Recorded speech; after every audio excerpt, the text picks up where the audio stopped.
Cordiales saludos, audiencia de Voz Andina Internacional. Bienvenidos a un nuevo episodio de este programa Diálogos Universitarios.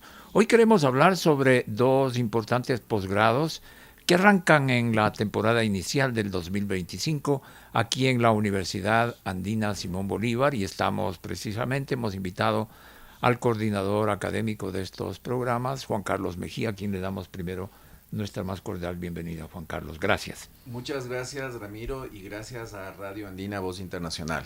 Bien, se tratan de las maestrías profesionales Arbitraje, Negociación y Dispute Board y de Responsabilidad Civil. Empezamos por la primera.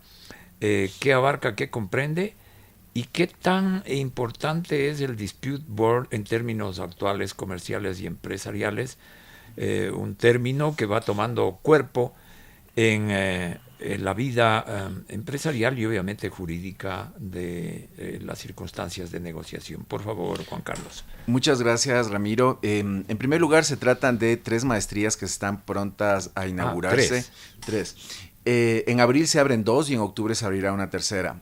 Pero estas 3 maestrías, conjuntamente con las maestrías de Derecho Financiero y Derecho de la Empresa, vienen a completar el esfuerzo de la Universidad Andina por proporcionar y promover a la sociedad ecuatoriana de un ámbito de estudio en el derecho privado que tanta falta nos hace. Entonces, respecto de la primera maestría, es decir, la maestría de Arbitraje, Negociación y Dispute Board, esta es una maestría que es fundamental en el desarrollo de nuestro país, y permítame explicarle por qué. El problema y la desconfianza hacia el sistema de administración de justicia organizado por el Estado en nuestro país tiene mucha preocupación desde hace muchos años, ¿verdad? Probablemente el primer gran descabezamiento de la Corte Suprema de Justicia ocurrió luego del triunfo de la Revolución Liberal del presidente Eloy Alfaro, que descabezó a la entonces Corte Conservadora. Estamos hablando de 1895. Desde ahí ustedes han visto que cada nuevo gobierno ha dicho: esta es la última vez que metemos la mano en la justicia, y han reformado la Corte Suprema una y otra vez. Lo que provocó que hacia finales de los años 90, el Banco Mundial y el Banco Interamericano de Desarrollo, preocupado porque el Ecuador no tenga un mecanismo de solución de controversias efectivo, realizó una donación hacia básicamente gremios empresariales como cámaras de comercio y cámaras de industria, cuyo objetivo fue desarrollar y promocionar el arbitraje en nuestro país. No es que no hubiese arbitraje en el Ecuador. De hecho, ustedes recordarán que en 1966 existía la ley de arbitraje comercial, pero esta ley de arbitraje comercial no tuvo mucho desarrollo por diferentes temas relacionados con la concepción de lo que hoy llamaríamos la cláusula compromisoria. También en la ley de cámaras de comercio de los años 60, el fallecido hace algunos años y abogado de la Cámara de Comercio de Quito, el doctor Carlos Larreategui Mendieta, estableció una fórmula de solución de controversias, que era una comisión que se llamaba Comisión de Reclamos y Arbitraje, que servía para resolver conflictos entre empresarios ecuatorianos, importadores generalmente, y exportadores extranjeros, que tenía unas consecuencias muy importantes, cual era, por ejemplo, la suspensión de las importaciones. Entonces eran 2 mecanismos que, si bien estaban en la ley, nunca tuvieron un desarrollo importante, por decir así, numéricamente. En la Comisión de Reclamos y Arbitraje de la Cámara de Comercio de Quito, hasta el 2008, se conocieron aproximadamente 5 casos desde 1966, es poquísimo, y la ley de arbitraje comercial del 66 debe haber tenido aproximadamente unos 7 u 8 casos solamente aquí en la ciudad de Quito. Como había algunos problemas de diseño en la cláusula compromisoria de ambas leyes, el Banco Mundial y el Banco Interamericano promovieron la expedición de una nueva ley de arbitraje y mediación en el año 97, y promovieron también la creación de mecanismos de arbitraje y mediación que en esa época, por supuesto, eran poquísimos, eran solamente la Cámara de Comercio de Quito, la Cámara de Comercio de Guayaquil, posteriormente la Cámara de Industrias de Quito tuvo un nuevo centro de arbitraje y mediación, pero estos centros han tenido un desarrollo progresivo. pero fue, como queda dicho, un esfuerzo y una preocupación de estos dos bancos internacionales por proveer a la sociedad ecuatoriana de mecanismos de solución de controversias que fueran, si ustedes quieran, independientes e imparciales de la justicia ordinaria. Fue literalmente una huida del sistema, porque el sistema no funciona. Y esto era como una última instancia, se podría decir así. Este es más que una última instancia, porque instancia es cuando tú, por ejemplo, estás en primera instancia, en la cual tú presentas una demanda ante un juez con todas las pruebas, pasa a una segunda instancia para que nuevamente revise todas las pruebas, y luego en nuestro sistema actual pasa a casación, que se preocupa de ver si la ley ha sido bien aplicada. Esto es una instancia. Una instancia es una etapa en la que se conocen todas las pruebas. El arbitraje es distinto. El arbitraje, en primer lugar, es un mecanismo de solución de controversias ex post, es decir, que funciona después de que la controversia ha surgido y que es resuelta por árbitros privados, usualmente abogados de prestigio en una ciudad que se encargan de conocer casos que las partes le ponen en consideración y que le dan a ese árbitro la potestad de resolver ese caso como si fuera un juez. Pero no es un juez, porque el juez es designado por la Corte Nacional de Justicia, por la Corte Suprema, por el Consejo de la Judicatura. Pero como los ciudadanos desconfiamos del Consejo de la Judicatura, basta ver la cantidad de jueces y funcionarios que han sido condenados o están en investigación por la Fiscalía, entonces se creó este sistema para que el ciudadano, especialmente en temas comerciales, tenga más tranquilidad cuando resuelve sus conflictos. Ese es el arbitraje. ¿Qué ocurrió? Que con el advenimiento de la nueva constitución, la constitución del 2008, ¿verdad? Y algunas resoluciones de la Corte Constitucional díscolas, ¿verdad? No solamente de la actual, sino de las anteriores, el arbitraje poco a poco fue mermando, ¿verdad? Y adicionalmente ocurrió a nivel global que el arbitraje internacional fue observado especialmente por no tomar en cuenta algunos tipos de derechos, si ustedes quieren así, sociales, a tal punto que hoy se habla de que en algunas instancias, en algunos tipos de arbitraje internacional, se quiere crear una segunda instancia. Sin embargo, aquí en Ecuador, estos bancos, nuevamente los bancos internacionales de reconstrucción y fomento, en todos los países que tienen estos problemas como Ecuador, que somos básicamente los países latinoamericanos, los países africanos, los países asiáticos, como veían que el dinero que entregaban para que se hagan obras no funcionaba, se quedaba en obra muerta porque la obra no llegaba a entregarse, porque se iban a juicios, se iban a arbitraje, que usualmente, que después de todos los ataques al arbitraje comenzaron a durar 5 años, 10 años, ¿verdad? Vean los casos ecuatorianos últimos, son casos de arbitraje que duran 10 años. En esos 10 años las obras se detenían. Entonces el banco perdía la comunidad porque no recibía el servicio, perdía el político, perdía el ciudadano, perdían todos. ¿Qué ocurrió? Que más o menos en 1960, en la construcción de una presa que se llama la presa de El Cajón en Honduras, comenzaron a aplicar un sistema ya no de solución de controversias como el arbitraje, sino un sistema de prevención de conflictos. Este sistema de prevención, fíjense, no es que yo voy a resolver el conflicto una vez que ya existe, voy a evitar que surja el conflicto. Este sistema fue desarrollado paralelamente con unos contratos, unos modelos de contratos que se llaman FIDIC, en los cuales se distribuyen los riesgos de la construcción, porque la construcción, por esencia, ¿verdad? Per se, tiene riesgos. Cuando tú estás haciendo una construcción de una casa, ¿verdad? Vas a encontrar que el suelo de repente tiene unos vicios que tú no sabías que tenía el suelo. Entonces, ¿qué tienes que tener? Meter hormigón. Y por supuesto eso cuesta. Imagínese en una casa, imagínese lo que es construir una represa, construir un edificio, una infraestructura, es mucho dinero, ¿verdad? Entonces, paralelamente, el Banco Mundial, el BID, y una organización que se llama Federación Internacional de Ingenieros Consultores, conjuntamente con otra entidad que se llama DRBF, que es la Dispute Resolution Board Foundation, que es una entidad que se encarga de administrar este mecanismo de prevención de conflictos, que se llaman juntas de disputas o dispute board, desarrollaron este mecanismo cuyo objetivo es, 1, que la obra se entregue, 2, que el ciudadano pueda gozar de la obra que se ha construido para su beneficio. Fíjense en lo que pasó en la crisis eléctrica. Hay 8 centrales hidroeléctricas que están paralizadas, no tienen dispute board, tienen arbitraje, porque el arbitraje no está diseñado para resolver. Es eficiente el arbitraje, por supuesto, pero no está diseñado para resolver conflictos en materias de construcción de infraestructura. Esta maestría que estamos inaugurando en la universidad, entonces, es una maestría que cubre estos aspectos, que son mecanismos, herramientas que la sociedad civil se da a sí misma para resolver, para escapar de la mala administración de justicia. Esos mecanismos son el arbitraje, la mediación, ¿verdad?, que tiene esa herramienta fundamental llamada negociación, y las juntas de disputas, que son mecanismos de prevención de conflictos.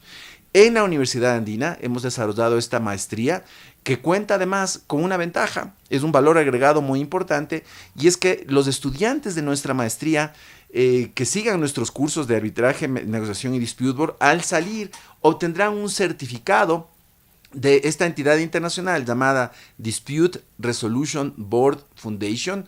Ya ustedes pueden ver en la página web drb-f.org y conocer un poco más. Y esta entidad es la que administra, gestiona y difunde el uso de los dispute board en nuestro país. Esta maestría es única, ¿verdad? Ninguna universidad, otra universidad tiene este sello, esta certificación, y por supuesto está dirigida a abogados, ingenieros, abogados del sector privado, del sector público, que están interesados en prevenir y solucionar conflictos, especialmente en materia de construcción, de APPs, alianzas público-privada, de medio ambiente, para prevenir conflictos en medio ambiente, etcétera, etcétera.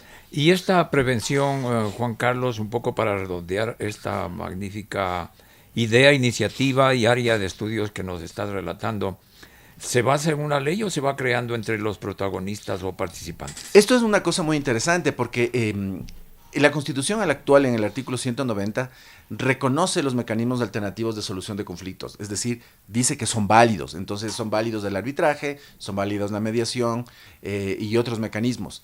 Y el Estado ecuatoriano, por su propia iniciativa, ha adoptado este mecanismo.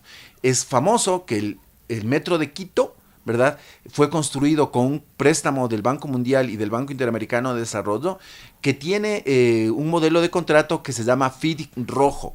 El FIDIC Rojo es un contrato desarrollado por esta organización internacional, Federación Internacional de Ingenieros Consultores, cuyo objetivo es distribuir los riesgos del constructor y de la entidad propietaria, es decir, el municipio de Quito y la empresa que construyó el Metro de Quito, ¿ya?, y entregar la obra dentro del término, ¿verdad? El Metro de Quito, la obra física, fue entregada dentro del término y casi al mismo precio que se había establecido, lo cual difiere absolutamente del resto de la obra pública. Si ustedes pueden ver, en el Ecuador, aproximadamente la obra pública tiene un incremento mínimo de 80% en los costos. El dispute board y las juntas de disputas y los contratos FIDIC lo que hacen es evitar que se disparen los sobrecostos en la construcción de obras de infraestructura. Adicionalmente, el Ecuador no solamente que ha adoptado en el Metro de Quito, sino que hay varias obras en Quito, Guayaquil, Manta, en agua potable, en saneamiento y en infraestructura, que utilizan estos modelos. Más o menos en el Ecuador, en la actualidad, hay 1.800 millones de dólares comprometidos en contratos de este tipo y que utilizan las juntas de disputas para evitar los conflictos. Esta maestría profesional, arbitraje, negociación y dispute board, ¿tiene ya más información en la página web de la universidad? En la página web de la universidad está colgada toda la información, está colgado los profesores. Ustedes van a ver que en arbitraje son los mejores profesores, los mejores árbitros y practicantes de arbitraje en el Ecuador. Lo mismo en negociación, ustedes van a ver los nombres más importantes de la ciudad. Y por supuesto van a ver los expertos internacionales más destacados en temas de dispute board. Tenemos una experta chilena, tenemos un experto peruano y un experto austríaco que les van a difundir a todos los estudiantes que ingresen nuevas formas de ver la prevención de conflictos y de solucionar los conflictos para el beneficio de la sociedad. Pasemos ahora, Juan Carlos, al segundo posgrado que estás manejando, coordinando. El segundo posgrado es una maestría de responsabilidad civil. ¿Qué es eso? ¿Qué es la responsabilidad civil? En términos sencillos, son los daños, ¿verdad?, que se provoca a una persona y que el que causa los daños tiene que pagar. La responsabilidad es la capacidad de responder por los daños. Y les pongo un ejemplo, ¿ya? Cuando tú vas manejando, ¿verdad?, y tienes un accidente de tránsito y le chocas la puerta a una persona, tú tienes que pagar ese choque, ¿verdad? Entonces, usualmente esto se arregla en los juzgados de tránsito, ¿verdad? Y cuando vas a los juzgados de tránsito, ahí se ponen de acuerdo las partes en cuánto es el monto. Cuando es un accidente de tránsito, casi no hay problema, ¿no es verdad? Porque cuánto vale una puerta, cuánto vale un cristal, etcétera, etcétera. Pero pensemos un poquito más allá. ¿Qué pasa cuando tú, por ejemplo, tienes una mala práctica médica y el médico no es responsable penalmente, sino que ha habido una mala práctica médica que no llega a responsabilidad penal? Aquí la distinción es clarísima. En Ecuador, en nuestro país, no tenemos un baremo, no tenemos una medida una forma de medir cuánto vale el daño.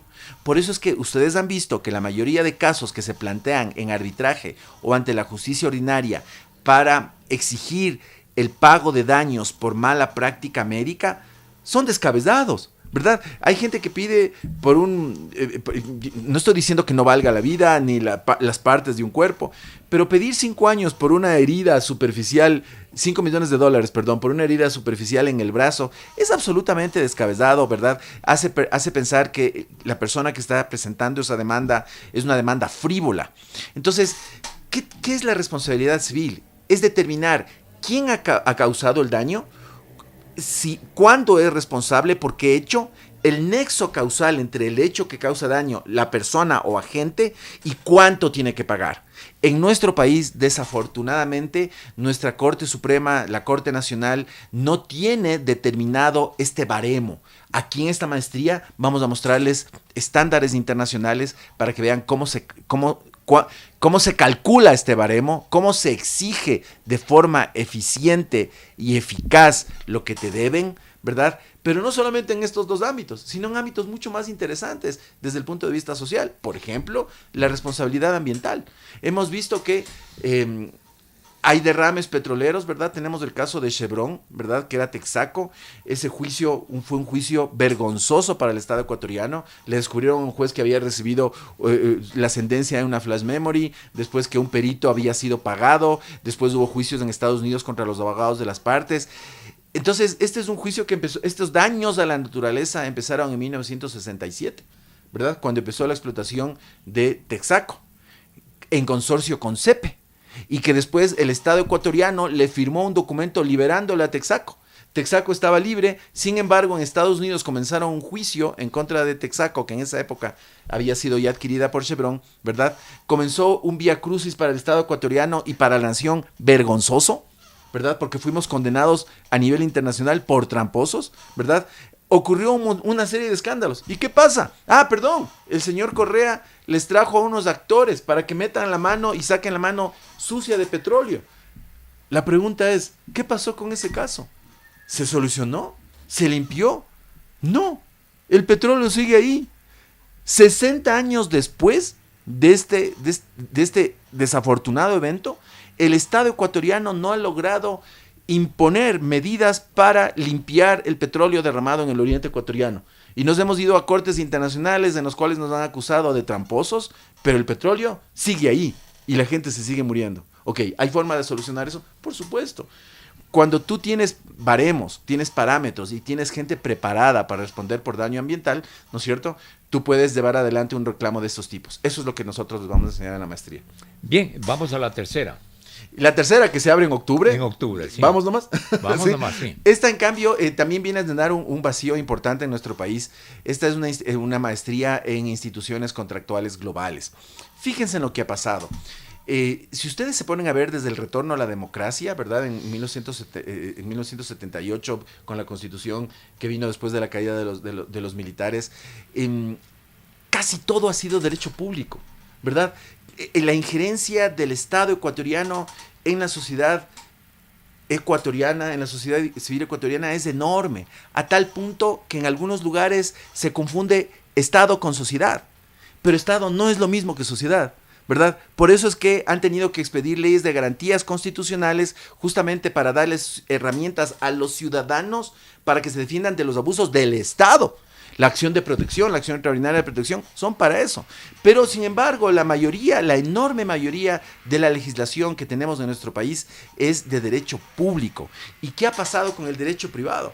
Con el derecho privado ha pasado una cosa espectacular. Porque nosotros desde que somos república tenemos, depende cómo cuentes, 20 o 21 constituciones. 20 o 21 constituciones, y cada una de esas constituciones ha dicho: yo voy a refundar la patria. Han nacido con el espíritu de Adán, que vamos a refundar, a crear todo lo nuevo, ¿verdad? ¿Y cuál ha sido el resultado? Solamente miren alrededor. Y les pregunto, frente a esas 21 constituciones, ¿cuántos códigos civiles tenemos? Un código civil. Desde 1861, el Código Civil escrito por don Andrés Bello, adoptado por Colombia, Ecuador, Chile y Uruguay, ¿verdad?, es un código que ha organizado la relación entre los privados. Ese código, ¿verdad?, ha sido dejado de lado. Hay universidades en las que han reducido absolutamente la enseñanza de las materias de obligaciones y contratos, cuando esas materias son las del día a día. Esas materias son las que regulan el contrato de arrendamiento, la relación con el médico que lo contratamos, la mediación con el ingeniero, con el abogado, la relación de compra-venta. Entonces, todo los contratos comerciales, todo esto ha sido dejado de lado por el legislador y peor por la Corte Constitucional, ya que ha agredido al derecho privado, desafortunadamente por prejuicios ideológicos. Entonces, ¿qué pasa? La Universidad Andina ha tomado la decisión de promover la capacitación y la formación y la especialización en áreas de derecho contractual. Por esto, esta es una maestría que se llama Instituciones Contractuales Globales, porque esto es lo que sirve para hacer negocios entre nosotros, los ciudadanos ecuatorianos, pero también con los extranjeros, con los que están fuera.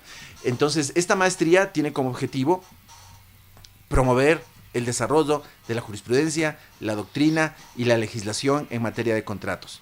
Las 3 maestrías cuentan con profesionales extranjeros, profesores extranjeros de primer nivel. Por ejemplo, en la maestría de contratos tenemos al doctor Francisco Oliva, que es uno de los académicos españoles que ha preparado la reforma y actualización del Código Civil español. Tenemos a profesores evidentemente chilenos, por la cercanía, por lo que acabo de decir, ¿verdad? El Código Civil chileno es el mismo que el Código ecuatoriano en su enorme mayoría. Tenemos profesores uruguayos, colombianos y, por supuesto, también tenemos profesores ecuatorianos y europeos. Ese es el panel de los profesores en las 3 maestrías, y una información más completa la pueden hallar en la página web. Perfecto. Juan Carlos, muchas gracias por darnos a conocer este perfil de nuestra universidad, ¿no?, en el sentido de esta preocupación por la actualidad, por la relación de los ciudadanos precisamente con las leyes y los problemas que pueden surgir, como nos has relatado, en sus relaciones comerciales, con la obra pública, con el Estado, en fin. Estas maestrías están a cargo tuyo en la coordinación académica.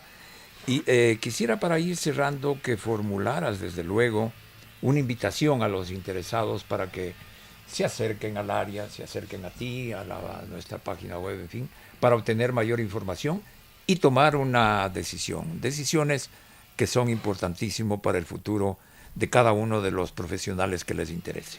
Muchas gracias. Muchas gracias. ¿Eres abogado y quieres especializarte en materias de derecho privado? Ven a la Universidad Andina. La Universidad Andina es la casa del derecho privado.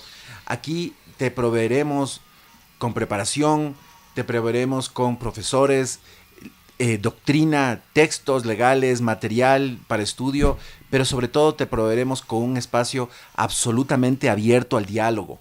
Aquí no se imponen puntos de vista como en otras universidades. Aquí, si tú quieres venir y ser completamente distinto al profesor, que es de derecha y tú eres de izquierda, conservador, liberal y tú eres del otro lado, eso es lo que crea, ¿verdad?, la riqueza académica. Los puntos de vista unidireccionales, los puntos de vista que solamente hacen valer un valor sobre los demás, no provocan más que caos. Y por eso es que agradezco tu invitación, Ramiro, porque qué bonito, ¿no? Diálogo en griego significa días logos. Logos es razonar, días significa varios. Diálogo es razonar entre varios. Ven acá a la Universidad Andina, donde razonamos entre varios el alcance del derecho privado. Muchas gracias. Muchísimas gracias a ti, Juan Carlos Mejía, por haber venido al programa Diálogos Universitarios aquí en Voz Andina Internacional. Y el agradecimiento a ustedes por seguirnos. Hasta pronto.